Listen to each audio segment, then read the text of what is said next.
நீங்கள் பார்த்துக் கொண்டிருப்பது AJK டிவியின் புதுவை மாலை. வணக்கம். புதுவையில் விநாயகர் சதுர்த்தியை முன்னிட்டு பல்வேறு இடங்களில் பூஜை செய்யப்பட்ட 108 விநாயகர் சிலைகள் போலீஸ் பாதுகாப்புடன் கடலில் கரைக்கப்பட்டது. நாடு முழுவதும் கடந்த 1ஆம் தேதி விநாயகர் சதுர்த்தி விழா கொண்டாடப்பட்டது.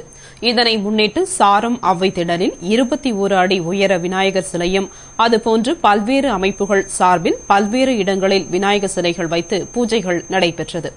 5ஆம் நாளான இன்று புதுவையில் பூஜிக்கப்பட்ட 108 விநாயகர் சிலைகள் பல பகுதிகளிலிருந்து அவ்வை திடலுக்கு கொண்டுவரப்பட்டன.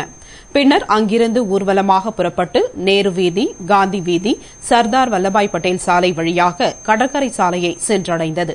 பின்னர் ராட்சத கிரேன் மூலம் சிலைகள் பழைய துறைமுக பகுதியில் கடலில் கரைக்கப்பட்டது.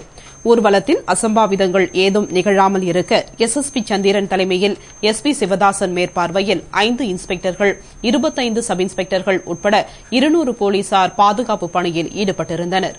விழா குழுவினர் சிறந்த ஏற்பாட்டின்படி விநாயகர் சிலைகள் கோலாகலமாக கடலில் கரைக்கப்பட்டன. சிறுபான்மை மக்களுக்கு அரசு உறுதுணையாக இருக்கும் என்று தூய இருதய ஆண்டவர் பசிலிகாவின் நினைவு மலர் வெளியீட்டு விழாவில் முதல்வர் ரங்கசாமி பேசினார். புதுவை தூய இருதய ஆண்டவர் ஆலயம் பசிலிகாவாக தரம் உயர்த்தப்பட்டதற்கான பெயர் பலகை திறப்பு விழா மற்றும் நினைவு மலர் வெளியீட்டு விழா நடைபெற்றது. விழாவில் அருட்தந்தை தாமஸ் அடிகளார் வரவேற்று பேசிட பேரவை நிர்வாக உறுப்பினர் லூர்துசாமி வாழ்த்தி பேசினார்.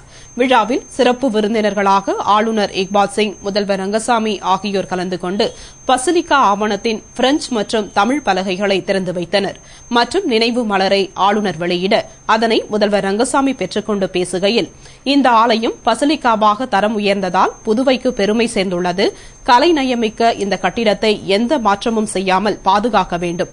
மேலும் எனது அரசு சிறுபான்மை மக்களுக்கு உறுதுணையாக இருக்கும் என்று பேசினார். நிகழ்ச்சியில் வின்சென்ட் ராயர், நாதன், கிலோன் மற்றும் பேரவை உறுப்பினர்கள் கலந்து கொண்டனர். விழாவில் துணை பங்குத்தந்தை குழந்தைராஜ் நிகழ்ச்சியை தொகுத்து வழங்கிட அருட்பணி உதவியாளர் சார்லஸ் கோலன் நன்றி கூறினார். கப்பல் ஓட்டிய தமிழன் வ.உ. சிதம்பரம் பிள்ளை பிறந்தநாள் விழாவை முன்னிட்டு அவரது சிலைக்கு முதல்வர் திரு ரங்கசாமி மாலை அணிவித்து மரியாதை செலுத்தினார். புதுவை அரசு செய்தி மற்றும் விளம்பரத்துறை சார்பில் கப்பலோட்டிய தமிழன் வ.உ. சிதம்பரம் பிள்ளையின் பிறந்தநாள் விழா கொண்டாடப்பட்டது.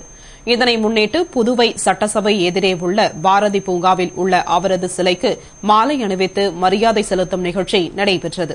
நிகழ்ச்சியில் முதல்வர் திரு ரங்கசாமி கலந்து கொண்டு சிலைக்கு மாலை அணிவித்து மரியாதை செலுத்தினார்.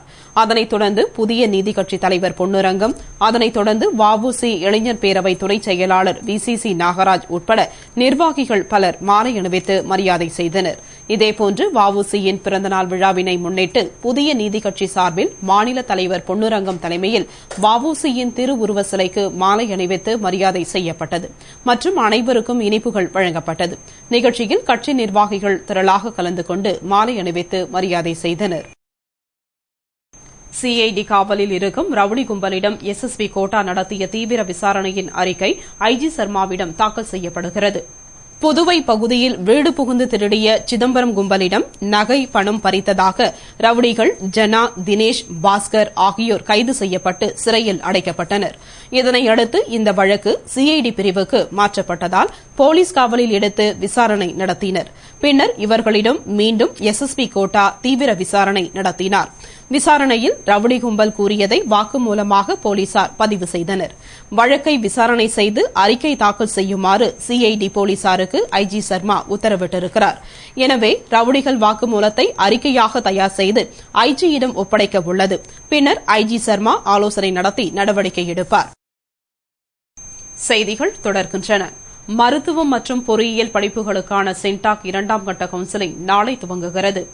புதுவையில் உள்ள அரசு மற்றும் தனியார் கல்லூரிகளில் மருத்துவம், பொறியியல் படிப்புகளில் சேர்வதற்கான முதல்கட்ட கவுன்சிலிங் கடந்த ஜூலை மாதம் 19ஆம் தேதி துவங்கி 1ஆம் தேதி வரை நடைபெற்றது.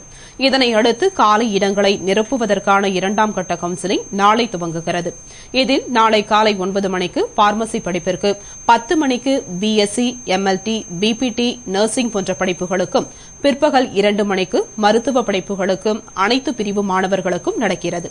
பொறியியல் படிப்பிற்கான 2ஆம் கட்ட கவுன்சிலிங் வரும் 9ஆம் தேதி துவங்கி 13ஆம் தேதி நிறைவடைகிறது.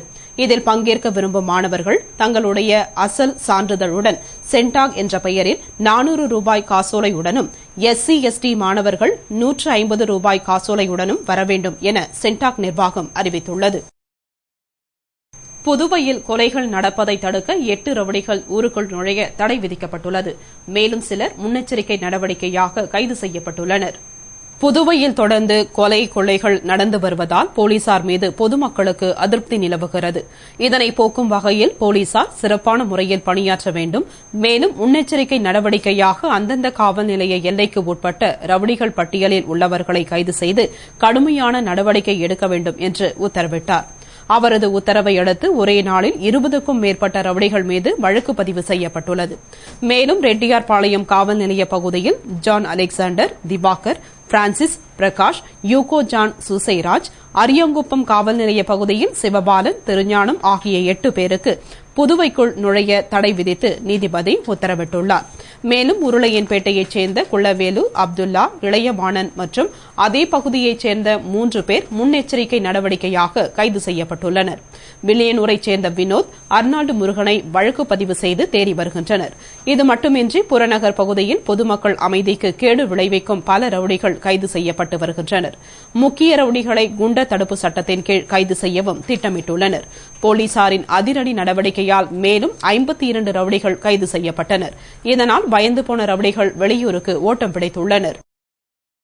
டெல்லியில் நடைபெறும் புத்தறிவு பயிற்சியில் பங்கேற்க அமைச்சர்கள் மற்றும் சட்டமன்ற உறுப்பினர்கள் டெல்லிக்கு சென்றனர். புதுவை சட்டமன்றத்திற்கு புதியதாக தேர்வு செய்யப்பட்ட சட்டமன்ற உறுப்பினர்களுக்கு பாராளுமன்ற செயலகத்தில் புத்தறிவு பயிற்சி இன்றும் நாளையும் நடக்கிறது. இதில் கலந்து கொள்வதற்காக அமைச்சர்கள் மற்றும் சட்டமன்ற உறுப்பினர்கள் நேற்று சென்னையில் இருந்து விமானம் மூலம் டெல்லி சென்றனர்.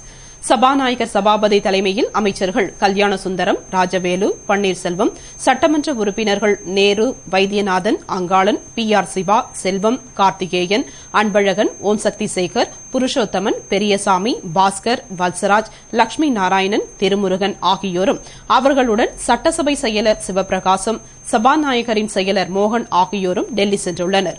அவர்கள் அங்கு புத்தறிவு பயிற்சியில் பங்கேற்ற பின் 7 மற்றும் 8ஆம் தேதிகளில் ஹரித்வார் செல்ல திட்டமிட்டுள்ளனர். இந்த புத்தறிவு பயிற்சியில் பங்கேற்க முதல்வர் ரங்கசாமி, அமைச்சர் சந்திரகாசு, சட்டமன்ற உறுப்பினர்கள் தியாகராஜன், வைத்தியலிங்கம், தேனி ஜெயக்குமார், நாஜிம், நந்தா சரவணன், BMC சிவக்குமார் ஆகியோர் டெல்லி செல்லவில்லை. புதுவை மாணவ சிறப்பு பேருந்துகள் கண்காணிப்பாளர் குமார் தலைமையில் பரிசோதனை செய்யப்பட்டது. இதில் அனுமதியின்றி பயணம் செய்த மாணவர்கள் கண்டிக்கப்பட்டனர்.